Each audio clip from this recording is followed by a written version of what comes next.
जय हिंद दोस्तों। आज हम लोग पढ़ेंगे 1.2 एक्सरसाइज 9th क्लास का एनसीईआरटी बुक को हिंदी सॉल्यूशन में।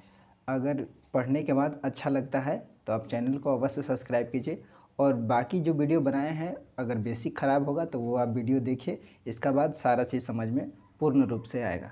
देखिए, सबसे पहले लिखा हुआ है क्वेश्चन में कि दी गई कथन का सत्य या असत्य कारण के साथ उत्तर देना है। अब देखिए, यहाँ पे है कि प्रत्येक अपरिमेय संख्या एक वास्तविक संख्या होती है। तो हाँ, अब देखिए कैसे, यहाँ पे आंसर में लिखेंगे हाँ। हाँ का मतलब हो गया सत्य। सत्य, ये दो में से कोई भी लिख सकते हैं, हाँ या तो फिर सत्य। अब कैसे होता है अपरिमेय, मतलब वास्तविक संख्या अपरिमेय के अंदर आता है। वास्तविक संख्या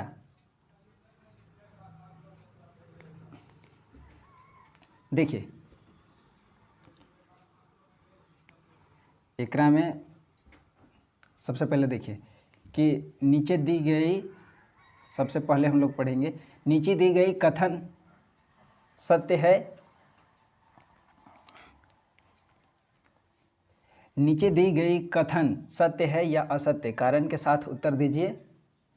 देखिए, सबसे पहले लिखेंगे हम लोग यहाँ पे आंसर में कि प्रत्येक अपरिमेय संख्या एक वास्तविक संख्या होती है, तो लिखेंगे सत्य। अब सत्य में कैसे होता है ये देखिए, ये हो गया सत्य। अब कैसे, जब वास्तविक संख्या हम लोग बनाते हैं तो उसमें परिमेय अपरिमेय दोनों शामिल होता है, इसीलिए सत्य होगा। अब इसमें कारण लिख देंगे ऐसे, वास्तविक संख्या,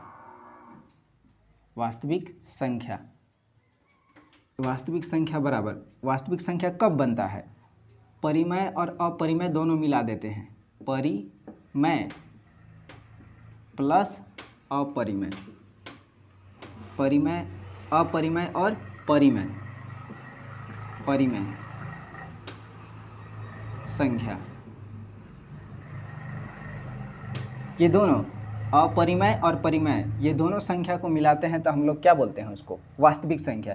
इसीलिए यहाँ पे बोला है कि प्रत्येक अपरिमेय वास्तविक संख्या होती है। तो हाँ, अपरिमेय संख्या वास्तविक संख्या होगा, क्योंकि ये दोनों को मिलने के बाद ही वास्तविक संख्या होता है।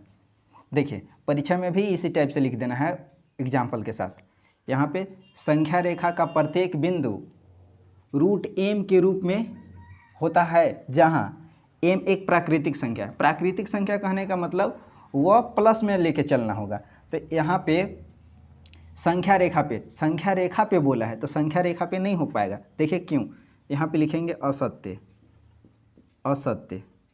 संख्या रेखा पे क्यों नहीं होगा, क्योंकि अगर हम लोग ऐसे यहाँ पे 0 होता है, फिर इधर अगर ज़्यादा नहीं इतना ही समझ लेते हैं 1 2 और ये 3, ये माइनस में है, और ये जो कोई भी एक नंबर है अगर हम उसको m के स्थान पे रखते हैं तो इधर जो प्लस वाला रहेगा वो तो संख्या रेखा पे दर्शाया जा सकता है, 1 भी दर्शाया जा सकता है, 2 भी, और √3 भी दर्शाया जा सकता है। ये m के जगह पे इधर जो प्राकृतिक संख्या है उसको बैठाएंगे तब। लेकिन अगर इधर वाला को अगर हम बैठा देंगे -1 और ये -2 और ये -3, तो इसको संख्या रेखा पे दर्शाना असंभव है।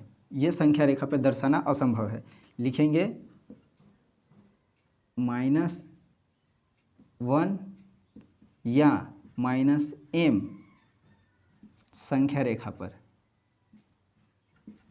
रेखा पर नहीं दर्शाया जाता या नहीं दर्शाया जा सकता, नहीं दर्शाया जा सकता है। संख्या रेखा पे वो नहीं दर्शाया जा सकता है, क्योंकि यह काल्पनिक रेखा हो जाएगा जो माइनस में रहता है रूट में, तो इसमें असत्य हो जाएगा। इधर वाला रहेगा तो इसको संख्या रेखा पे हम लोग दर्शा सकते हैं, लेकिन जो इधर जो है वो संख्या रेखा पर नहीं होगा। जब एग्जाम में लिखेंगे तो असत्य लिखना है और ये फिगर ड्रॉ करना है, और इधर वाला ये वाला लिख देना है। ऊपर वाला नहीं भी लिखेंगे तो कोई दिक्कत नहीं है, लेकिन एग्जाम में ये लिखेंगे कि ये वाला असत्य हो जाएगा। ठीक, यहाँ पे कि प्रत्येक वास्तविक संख्या एक परिमेय संख्या होती है, तो यहाँ पर भी लिखेंगे असत्य हो जाएगा। देखिए क्यों असत्य। अब कैसे, वास्तविक संख्या, प्रत्येक वास्तविक संख्या, क्या सभी वास्तविक संख्या अपरिमेय संख्या होगा? नहीं। देखिए कैसे, जैसे में अगर हम यहाँ पे लिख दिए 3, तो 3 वास्तविक है, 3 वास्तविक संख्या है, 3 वास्तविक संख्या है, 3 वास्तविक संख्या है, पर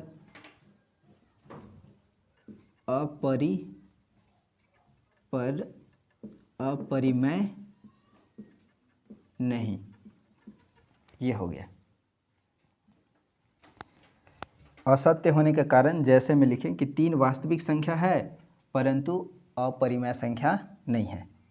देखिए ये जो एग्ज़ाम में लिखना होगा, तो ये वाला फिगर ड्रॉ करके हम लोग ये जो हिंदी में लिखे हैं इसको लिख सकते हैं, इसको नहीं भी लिखेंगे तो कोई दिक्कत नहीं है। उम्मीद करते हैं आप समझ गए होंगे। और जस्ट इसका अगला क्वेश्चन अभी तुरंत समझते हैं। उतारिए इसको, अरे उतारो उतारो, हो गया।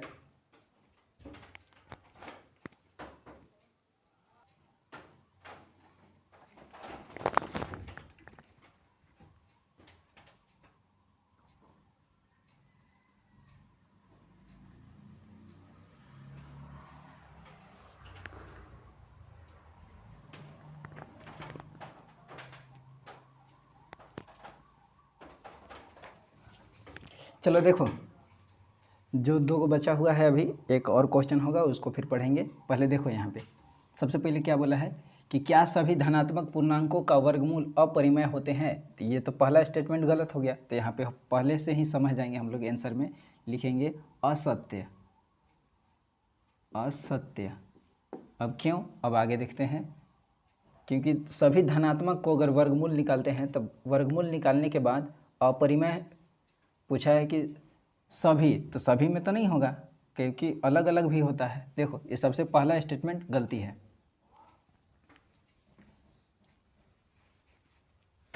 चलो देखो, जो क्वेश्चन बचा हुआ है उसको बनाते हैं। सबसे पहले देखो बोला है कि क्या सभी धनात्मक पूर्णांकों के वर्गमूल अपरिमेय होते हैं? ये पहला स्टेटमेंट गलती है, तो यहाँ पे हम लोग सबसे पहले लिख देंगे असत्य, असत्य, असत्य है। अब देखो आगे क्या बोला है, यदि नहीं तो एक ऐसी संख्या का वर्गमूल का उदाहरण दीजिए जो एक परिमेय संख्या होती है। देखो उदाहरण में लिखना है, उदाहरण जैसे अगर मान लेते हैं कि √4 है, तो इसका तो वर्गमूल निकालने के बाद ये 2 हो जाएगा। तो इसका तो वर्गमूल निकाले तो क्या ये अपरिमेय है? नहीं, ये परिमेय है। वो बोला था कि एगो अपरिमेय वाला उदाहरण दो, तो ये अपरिमेय वाला उदाहरण है। √4 के वर्गमूल निकालेंगे तो क्या हो जाएगा? 2, और नीचे कुछ नहीं तो ये 1 रहता है, इसीलिए ये क्या पढ़ा जाएगा? परिमेय, परिमेय संख्या है, परिमेय संख्या है। अब देखो यहाँ तीसरा क्वेश्चन में इसका बस इतना ही आंसर है, हो गया। इतना ही लिखना है और कुछ नहीं लिखना है। एग्जाम बोर्ड में भी ऐसे ही लिखना है। देखो आगे लिखना है कि दिखाइए कि संख्या रेखा पर √5 को किस प्रकार निरूपित किया जा सकता है। तो हम लोग इसको पेन पेपर के माध्यम से व्हाइट पन्ना पे ही समझेंगे इसको, और फिर इसके आगे जो भी क्वेश्चन होगा वो 3 और 4 2 को सवाल है जिसको पेन पेपर पर ही हम सॉल्व करेंगे। धन्यवाद। अभी देखो इसको, देखो ये जो सवाल दिया हुआ है इसमें बताया है कि दिखाइए कि संख्या रेखा पर √5 को किस प्रकार निरूपित किया जा सकता है, मतलब उसको किस प्रकार से छाप कर दिखाएंगे।